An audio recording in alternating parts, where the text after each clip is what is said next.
Hello and welcome along to the Thursday Aussie results update here on tennis.com.au. The experts are predicting that Sam Stosur will be a serious contender for next week's French Open title.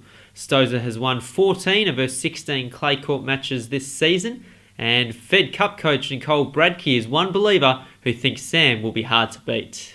Coming back from obviously the Ukraine and seeing her play there, and then obviously we've had the luxury of watching her on the TV in recent weeks in tournaments that she's been playing in, so definitely one of the informed players, certainly going into the French Open this year. Former Wimbledon champion Pat Cash agrees and says Stosur definitely has the ability to go deep into the second week. You know, she does really well on the clay. She wasn't far off from getting to the final last year, and it was a great semi-final effort.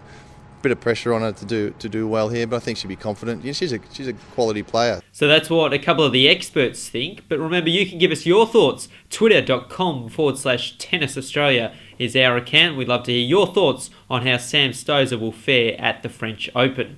To the latest results, and Sophie Ferguson is the last remaining Aussie in the French Open qualifying events.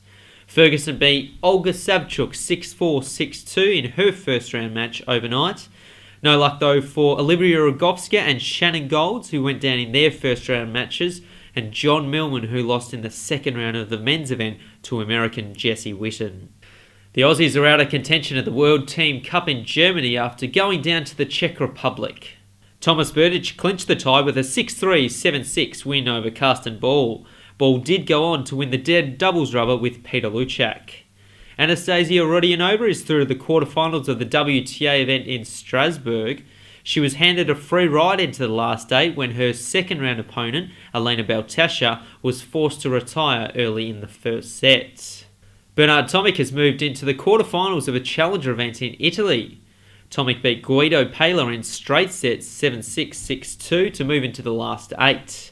James Lemke, the top seed at a futures event in the Czech Republic, had a comfortable first round win to move into the second round. Coming up, Sophie Ferguson plays her second round match at the French Open qualifying events, while across in Strasbourg, Anastasia Rodionova takes on American Vania King for a spot in the semi-finals, and teenager Bernard Tomic faces the third seed Go Soeda from Japan on the ATP Challenger Tour. That's it for today. Back again tomorrow here on tennis.com.au with all the Aussie results and tennis news from around the world as we get closer to the French Open.